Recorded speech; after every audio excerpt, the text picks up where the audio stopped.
Dentro de los ambientes clínicos ocurren con mucha, hoy en día menos, pero con mucha frecuencia, eventos o incidentes que causan daño al paciente, ¿ya? Cosas que no deberían ocurrir. Y esto responde a un montón de, en realidad, a un montón de causas. Hay muchas cosas que están relacionadas con esto. Pero todo daño que se realice al usuario dentro de un contexto clínico, sea por el motivo que sea, cause lo que no cause, se considera iatrogenia. Para variar, palabras raras, viene del griego iatros, que significa médico o gente de esos, de cuidadores, y genos de generar. O sea, generado, nosotros la cagamos, básicamente. ¿Sí? Entonces, cuando hablamos de que una enfermedad o un daño es iatrogénico, es porque es de origen causado por el mal manejo o medidas aplicadas por el equipo de salud.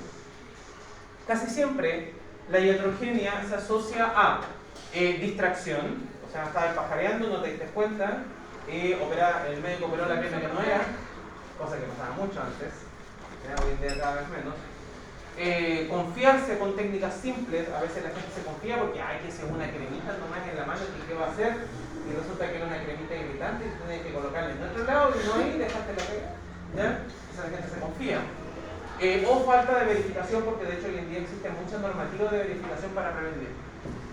Esto puede terminar causando daños menores o mayores al paciente, o incluso en algunos casos llevarlo a la muerte. Y debido a todo lo anterior, hoy en día existen estructuras administrativas dentro de las unidades clínicas que no existían hace algunos años, oficinas administrativas, arriba, o en las salas, digamos, las áreas de administración. Antes, la primera que apareció de este tipo de oficinas administrativas, independientes de como la dirección, subdirección, esas cosas, estamos hablando como áreas administrativas de carácter clínico, era la oficina de infecciones intrahospitalarias. Esa fue como la primera que empezaron a aparecer, ¿ya? Pero actualmente además existe la oficina de seguridad y calidad y seguridad del paciente. Estas dos oficinas se encargan de prevenir o supervisar y modificar de que los incidentes o el daño termine llegando al paciente, ¿ya? Y adivinen quiénes son los que trabajan en esa clase de oficina. Así que les van a huevear, a supervisar, a echar las pelotas, son enfermeras, casi siempre, ¿ya? Muchas enfermeras que trabajan en áreas administrativas, hay colegas que les encanta, odio esa pega, pero hay gente que le gusta. Definitivamente soy más clínico, pero se encargan básicamente de eso. Ahora, en particular con respecto a los fármacos, tenemos que tener en claro de que la indicación es médica, pero el procedimiento de administración es nuestro. Y esto tiene que ver también con las responsabilidades legales. Si el médico, usted va y coloca una insulina, y coloca 45 unidades de insulina cristalina, el paciente hace una hipoglicemia grave, cae en la UCI. Si el médico se equivocó en el registro de la indicación médica de la ficha clínica, la responsabilidad legal de esa situación, en caso de que haya una demanda, es del médico.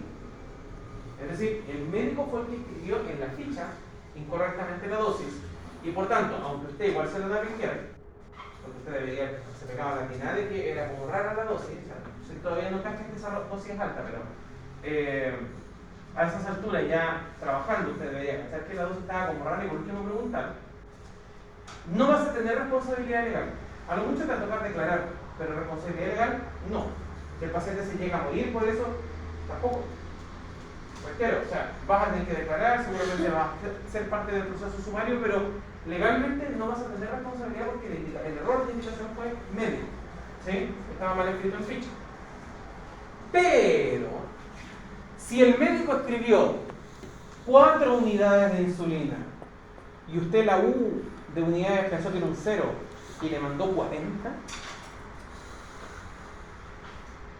y no hizo todas las verificaciones que correspondían para prevenir precisamente ese tipo de confusiones, entonces la responsabilidad legal es suya. Es usted quien se va a ver metido en un tete legal. Es usted quien va a entrar en el juicio. ¿Sí?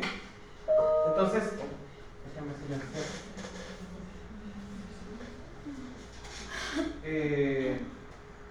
Entonces, tiene que usted tener claro de que los ámbitos de responsabilidad que le competen son el proceso de administración, y usted tiene que tener conocimientos al respecto precisamente para evitar esos errores. ¿Ya? Ahora, debido a la alta incidencia de errores en la administración, porque de todos los incidentes que pueden ocurrir en un hospital, los más frecuentes son los errores de administración, debido a esto se estableció un marco legal de definiciones. La definición más conocida, que siempre son en la tele, es la negligencia. No, el médico es negligente, la negligencia médica, pero en realidad no es lo único o el único problema que puede haber. Vamos a tener 3 definiciones legales y cada una tiene un peso a nivel de la ley que son distintas. Tenemos primero que nada la impericia. Impericia es cuando se hace un procedimiento para el cual no se tiene capacitación completa y se causa un daño a raíz de esto. Clásica, la viejita de la esquina que en algún momento hizo concurso en las damas de rojo o en la Cruz Blanca, entonces la señora jura que es la doctora de la población. Esa señora me pincha toda, le da los remedios, ella me receta la soa Marta, pero atiende a todo el mundo, ¿no? Pero resulta que la soa Marta va, pone una inyección y pincha el nervio ciático del paciente y lo deja cojo. Aunque el paciente lo quiera demandar, la responsabilidad legal que tiene la señora no es tanta. O sea, voy a ver un juicio por medio, qué sé yo, pero no es tanta, porque la señora no tiene una capacitación formal, no tiene la capacitación completa para hacer lo que estaba haciendo. O sea, meter en un tete igual, pero legalmente eso no tiene tanto peso, ¿sí? Tiene un problema, sí o sí, el juicio igual va, pero la carga legal es menor. En cambio, negligencia. Necesito que entiendan bien qué es una negligencia, porque la gente habla de negligencia con demasiada ligereza.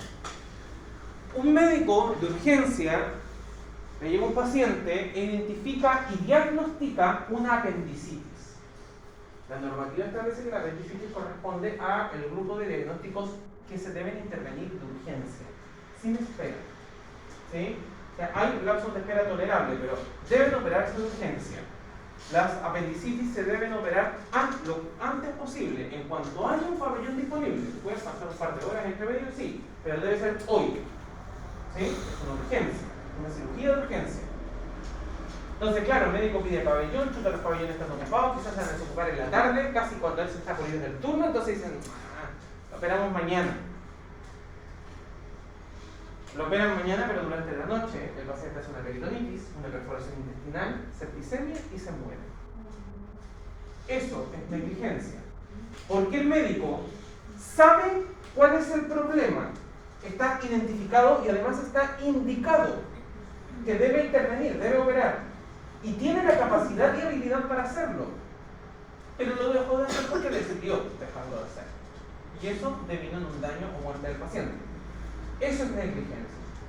Un ejemplo para un TENS. A usted se le indica administrar insulina. Un paciente está con la glicemia al alza, se le está empezando a subir, ya va en 220, bastante altita, y el médico o la enfermera le dice, ya, ¿sabe qué usted? Tienes que pasarle 10 unidades de insulina cristalina. Perfecto, pero resulta que te llaman de tu casa y hay un problema en tu casa, tu hijo, no sé, está enfermo, entonces se lo puede ir a buscar al jardín, así que ya, pues, y tú pedís permiso y te vas y no administras la insulina. Cuando vuelves después de resolver el problema en tu casa, se te olvidó, entonces en realidad tampoco pones insulina. Y cuando vayas a entregar turno a las 20 horas, de repente el paciente entra en shock cetoacidótico por hiperglicemia severa. Tiene 600, 800, 1 gramo de glucosa en sangre. Se va a la UCI. Eso también es negligencia. Porque usted tenía la indicación, usted sabía que tenía que hacerlo y tenía la habilidad, estaba capacitado para hacerlo. Simplemente lo dejó de hacer. Eso es negligencia. ¿Se entiende? La negligencia no es el error, legalmente hablando, más frecuente. No es lo más habitual. Son poco frecuentes las verdaderas negligencias, entendiendo esta definición legal. Lo más frecuente es la imprudencia. Cuando un médico, por ejemplo, se equivoca y opera una pierna que no era, operó la otra, no entra en el marco legal de negligencia. entra en el marco legal de imprudencia. Porque imprudencia es hacer lo que se sabe hacer, pero con error sin intención, por confusión. ¿Sí? Entonces, cuando la gente dice de que hoy operaron mal a ese paciente y le pusieron la... Eso no es negligencia, eso es imprudencia desde el marco legal. Y no tiene el mismo peso, es distinto. Porque la otra situación es mucho más grave. En términos de responsabilidad es más grave. Los dos pacientes están mal, los dos pacientes están graves y para el paciente es igual de malo. El paciente siente que es igual de malo. Pero en términos de responsabilidad no es lo mismo dejar de hacer algo simplemente porque pensaste que había otra cosa más importante antes, siendo que tú sabías que era una urgencia, que era grave, que era importante. Eso es dejar de hacer, es literal abandonar el tratamiento del paciente. Versus equivocarse en el proceso. Cuando tú calculas mal una dosis, que de hecho puede terminar llegar a matar a un paciente, cuando tú administras mal por una vía, eso legalmente no se procesa como negligencia, se procesa como imprudencia, es distinto. ¿Se entiende la diferencia?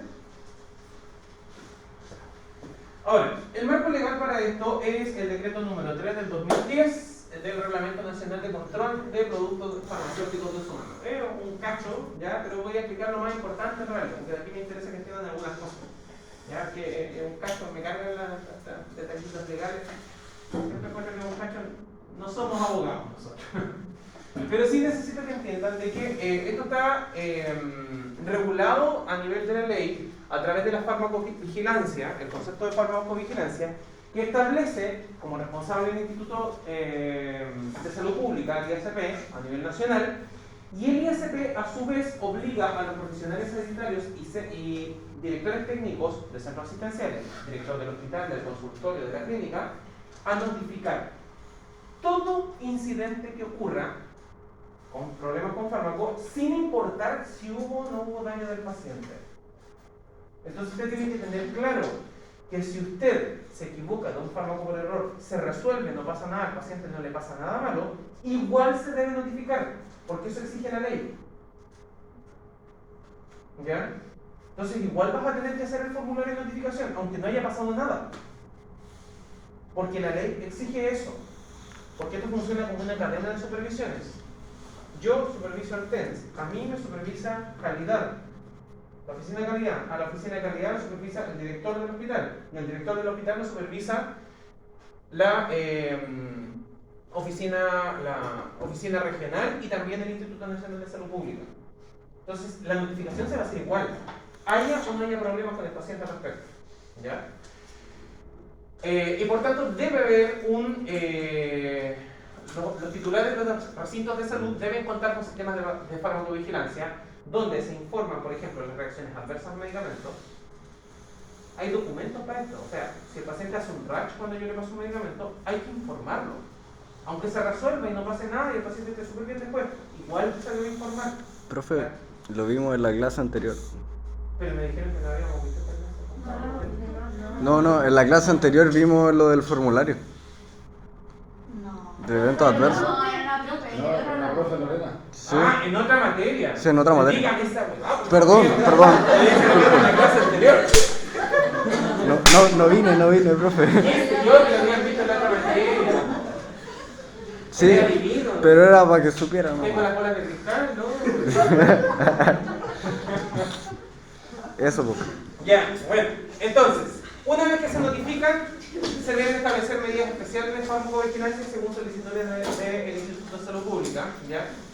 Y bueno, esto básicamente hay que informarlo. Entonces, bueno, el formulario ya lo vieron, este mismo, me imagino. Ya, entonces el formulario ya lo cachan, los errores del fármaco se consideran eventos centinela, por si acaso, ¿sí? Bien, principios generales para evitar accidentes. Hay algunas normas mnemotécnicas, pero primero algunos principios generales. Partir verificando que el paciente no sea alérgico. No se confíe en que el médico lo averiguó. Olvídense de eso. Necesito que entiendan de que así como existe una cadena de supervisiones entre el Instituto de Salud Pública, el director técnico y todas las variables que necesitan antes, nosotros debemos actuar como cadena de prevención del error. Y esto es porque Las personas nos podemos equivocar. Todo el tiempo los seres humanos nos equivocamos. Y por eso, esto funciona como una cadena de prevención del error. Tenemos que entender, por ejemplo, de que, no sé si cachan cómo funciona el sistema de horario de turnos de los médicos en Chile, en la urgencia por lo menos, los médicos de urgencia. Es como cuando las series se entrelazan. Los médicos de urgencia hacen turnos de 24 horas.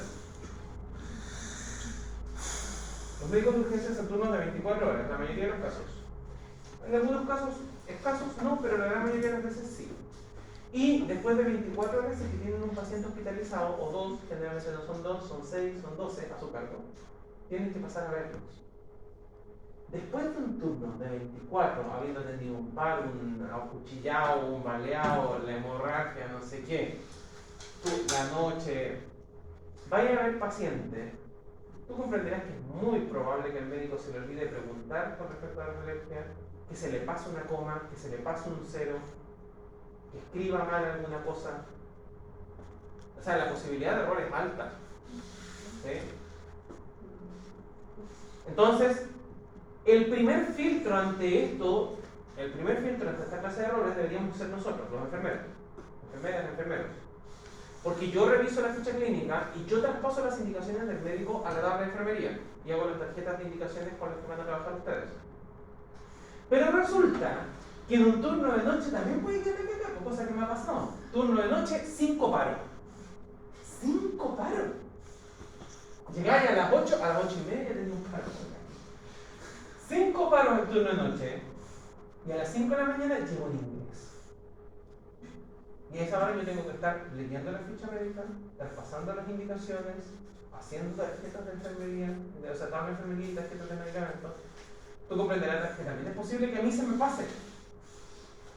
Entonces, por eso esto actúa como una cadena de filtro al error, porque se supone que yo, el médico debería verificar, yo debería verificar y usted también debería verificar. No puede confiarse, es que esto lo indicó la enfermera, es que esto lo indicó el médico. Usted tiene que saber. ¿Ya? Y yo siempre hago hincapié en este tema de que hay enfermeras y hay TENS, porque también sus colegas, algunos tienen esta actitud que a mí me molesta mucho, y es que el TENS tiene que hacer cosas nomás. Si hacerle las órdenes, indicaciones, ¿para qué va a saber? Entonces, ¿qué está bien estudiar? Porque yo he conocido colegas de ustedes que tienen esa postura. TENS viejo. No, pues es lo que indica la enfermera, si yo soy TENS, ¿no? Ahí usted no piensa. Usted no tiene un conocimiento de base de lo que está haciendo, una máquina. O sea, yo le digo, vaya y limpie el poto al paciente y después se refriega la caca en la cara. Y me va a hacer caso. ¿Cierto? Porque usted obedece lo que le dice la enfermera. O sea, entonces, yo necesito que mi personal sepa lo que está haciendo. Por algo estudian. Por algo vienen y los capacitamos y les damos el conocimiento en párrafo y en todas las áreas.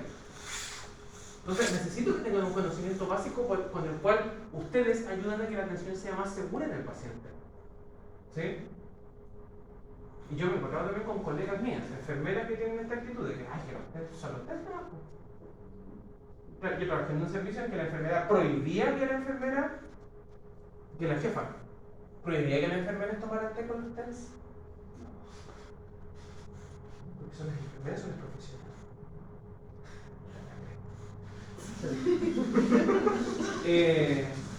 O sea, es que no, sí, el tema es que, ok, nosotros como enfermeros trabajamos, somos los líderes del equipo, pero eso no significa que usted no sabe, o sea, yo he conocido TENS que saben mucho más que yo en área, tienen años de experiencia, cuando uno está recién egresado no tiene idea de está parado.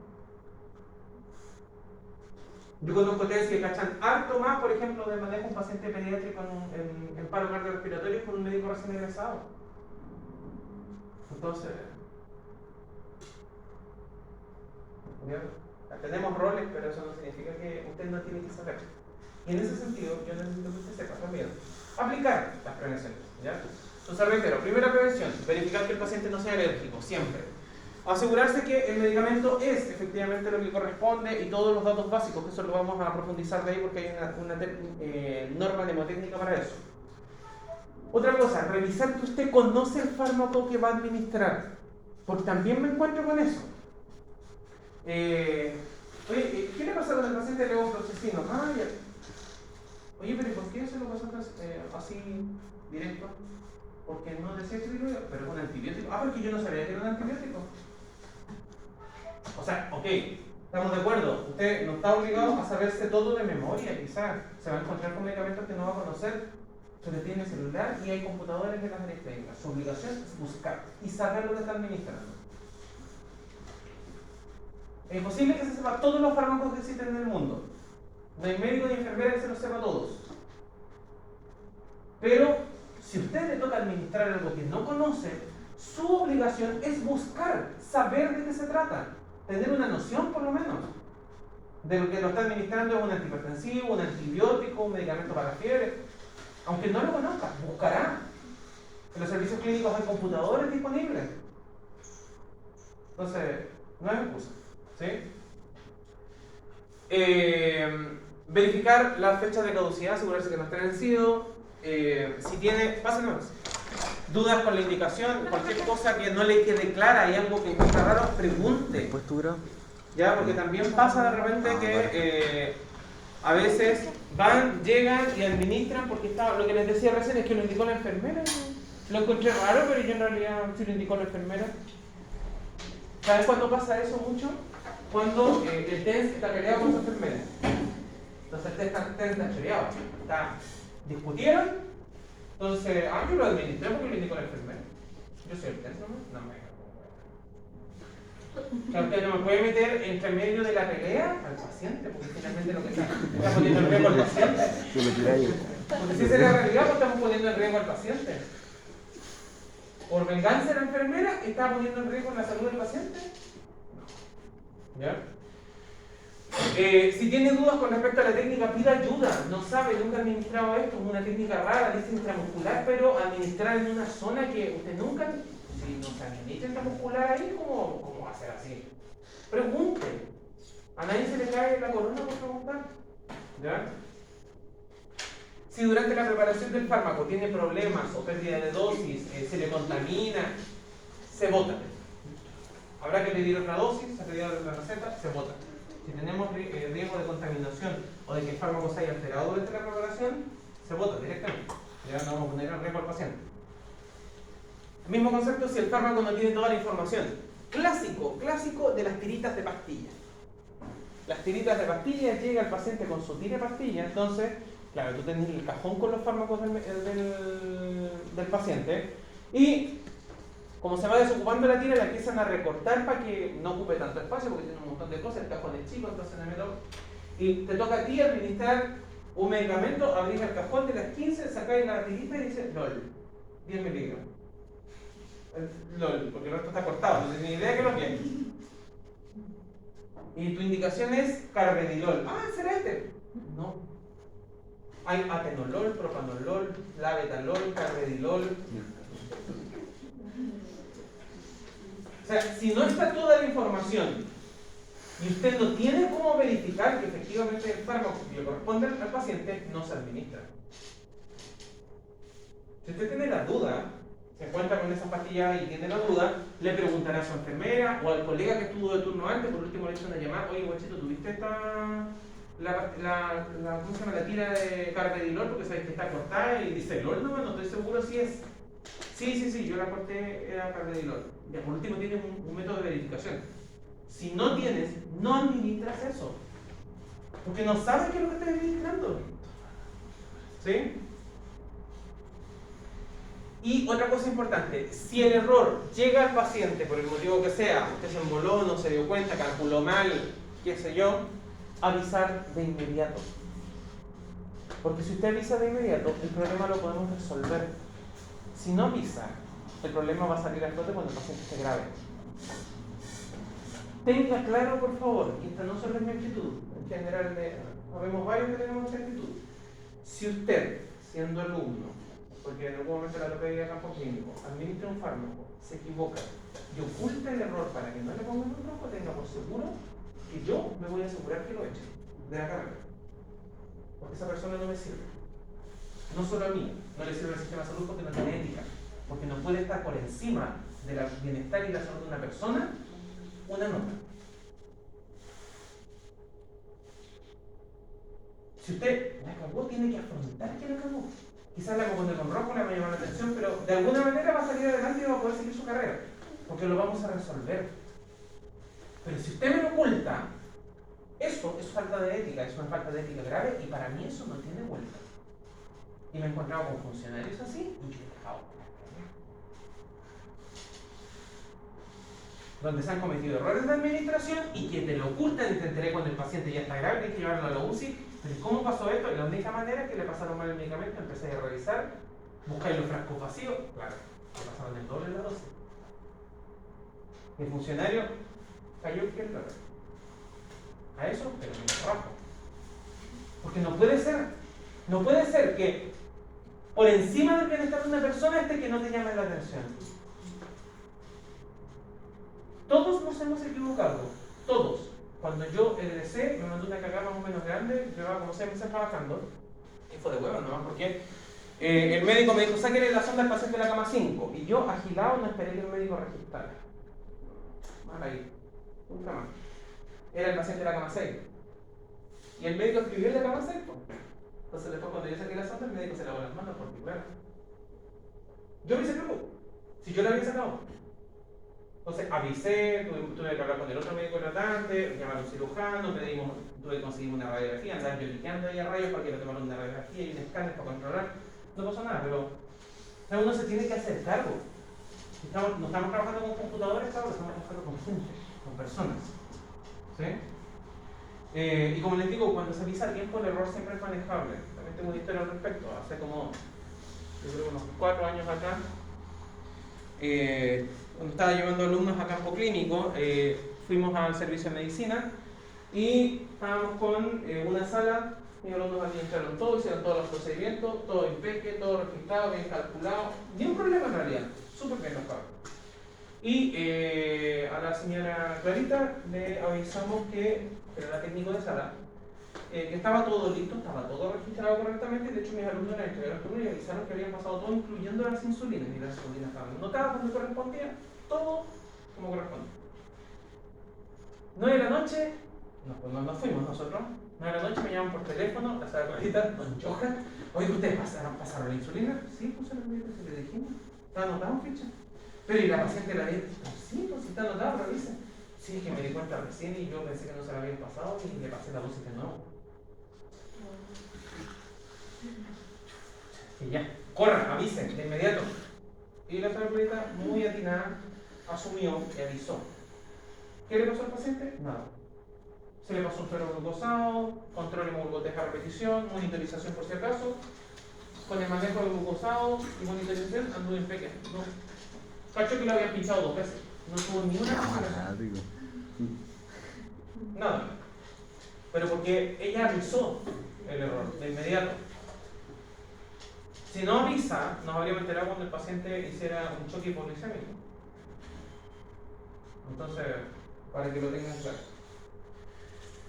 Ahora, con respecto a la preparación y el lugar donde preparamos los fármacos. Cuando nosotros hablamos de áreas de preparación de los fármacos, voy a ver un poquito que yo por lo menos tengo claro.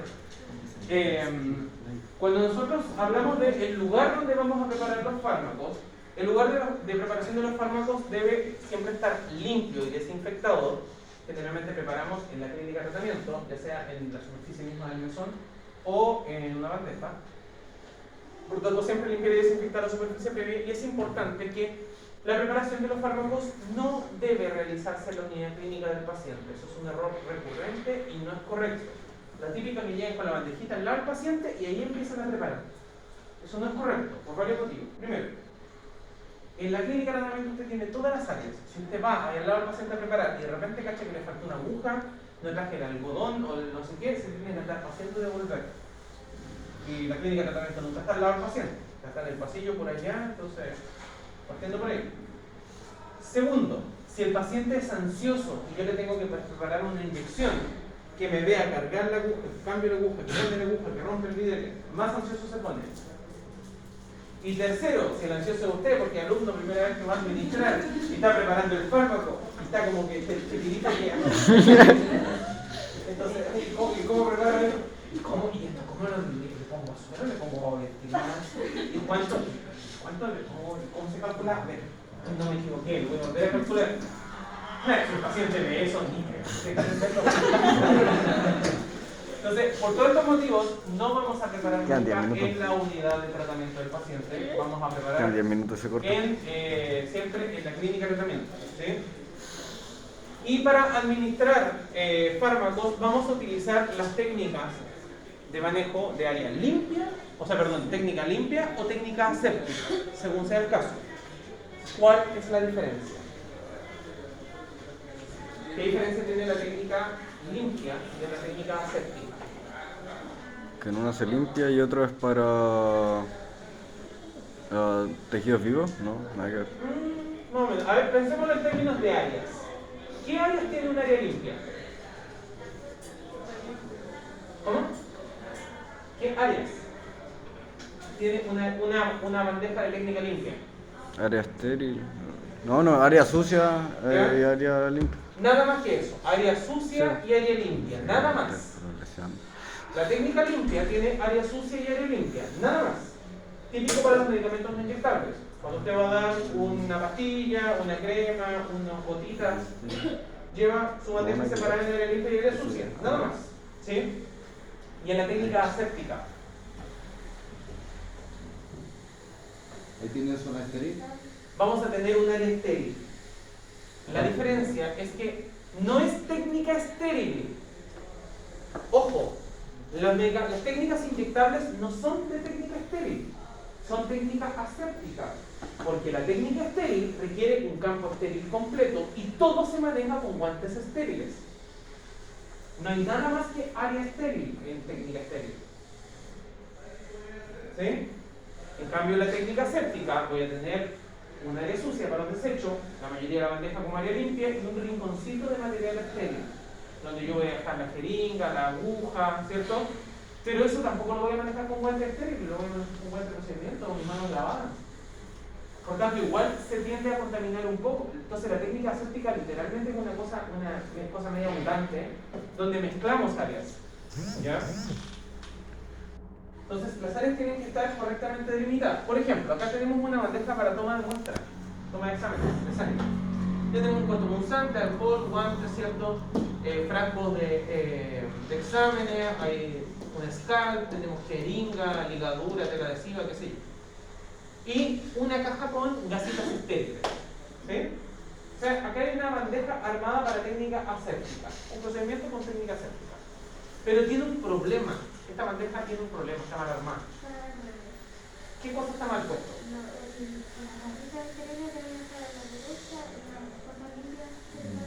Correcto. Al lado dominante. Lo estéril debe estar lo más lejos posible del área sucia, generalmente al lado de la mano dominante, y los desechos deben estar al lado opuesto, lo más lejano posible. Por tanto, esto debería estar al otro lado. ¿Correcto? ¿Sí? ¿Tenemos claro? Y esto va a ser válido para preparar fármacos inyectables en general también. ¿Sí? Otras recomendaciones es eliminar todos los desechos necesarios antes de irse a donde el paciente administrar, ¿ya? Y respetar normas de precaución estándar. Lavado de manos antes, eliminación del cortopunzante y también uso de EPP, pero ¿cuándo vamos a utilizar EPP? ¿En qué técnicas de administración de fármacos?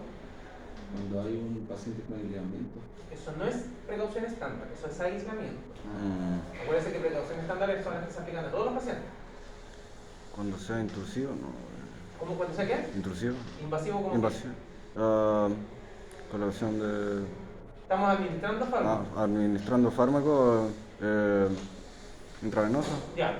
Todo lo funcionable, toda técnica de función requiere guantes. Todas. Se va a encontrar por ahí que de repente le van a decir, ay, pero si en la subcutánea se puede sin guantes. La norma claramente dice que no.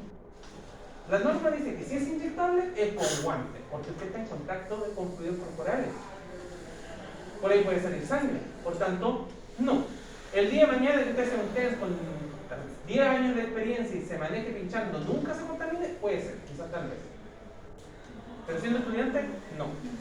¿Sí? Guantes. ¿Y en qué otras técnicas deberemos utilizar guantes de administración de fármacos? ¿Por dónde más? administración de fármacos. Vía oral no, o sí. Vía oral no, o sí. No, generalmente vía oral no, porque tú le pasas la pastilla en un vasito, entonces tú se lo tomas solo. Sí. Que nunca he ido mucho al médico. ¿Por qué otra vía?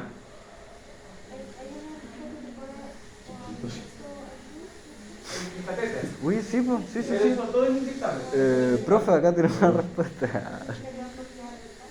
Ya, vía rectal, por supuesto, porque va a entrar en contacto con fluidos corporales, deposiciones. Área sucia, ¿sí? Muy contaminada. Para vía rectal, ¿dónde más? Correcto, con sonda nasogástrica, porque por la sonda me puede refluir contenido gástrico. Por la sonda me puede salir contenido gástrico, por tanto no tengo que dar cuenta.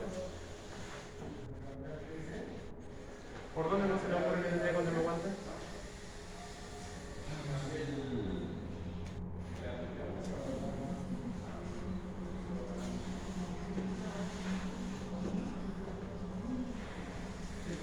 Otras opciones son, por ejemplo, vía tópica, sobre todo cuando nosotros vamos a administrar una crema para una infección, vamos a colocar una crema para los hongos, por ejemplo. ¿Ya? Me estoy refiriendo a otro paciente, si se lo aplico a usted mismo no tiene sentido, pero si es otro paciente. Por ejemplo, en vía ocular o vía óptica, cuando vamos a hacer aseos previos, paciente con conjuntivitis, antes de administrar la gota tenemos que hacer el aseo. Al hacer aseo me tendré que poner guantes porque va a entrar en contacto con la secreción ocular contaminada.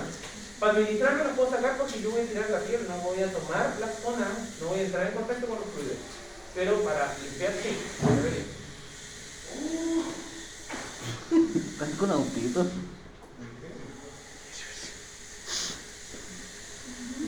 ¿Qué se están pasando como no sé algo? Están jugando la.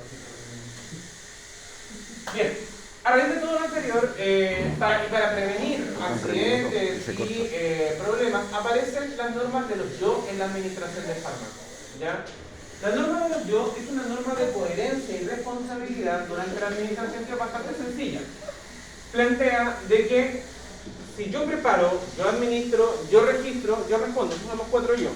¿Qué significa esto? Básicamente, si usted prepara una penicilina, ponte, ya preparáis una penicilina y justo te llaman porque tu señora tiene un problema y la van a traer a la urgencia y no sé qué, tú no puedes decirle, oye, Mosita, sé que preparé la peli de la cama 8, está ahí en el riñón, se la puedes pasar y me voy. Eso no se puede. O sea, si tengo ese problema, se elimina esa penicilina. ¿Y tú podrás preparar la penicilina de la cama 8? Porque quien prepara es quien administra.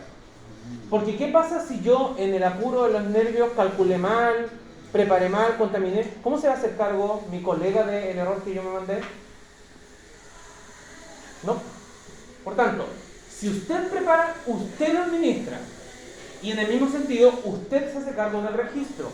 Porque también me he encontrado con alumnos, sobre todo por ahí, uno está administrándole a todos los pacientes los fármacos y el otro paciente mejor va detrásito registrando.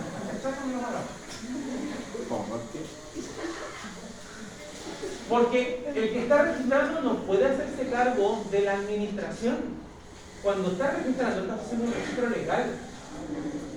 Entonces, si usted administra, es porque usted prepara y usted mismo responde. ¿A qué me refiero con el yo respondo? Con que si hay cualquier duda en el registro, no quedó claro, hay alguna cosa que falta, hubo un problema con el paciente, como todo lo anterior es coherente, usted tiene todas las herramientas para contestar y dar claridad con respecto al procedimiento de administración de ese fármaco. ¿Sí? De ahí vienen como los 4 yo. Entonces es básicamente una cadena de coherencia y responsabilidad. ¿Sí? Luego, existen los 10 correctos en la administración de fármacos. Los 10 correctos es también una norma mnemotécnica, pero que apunta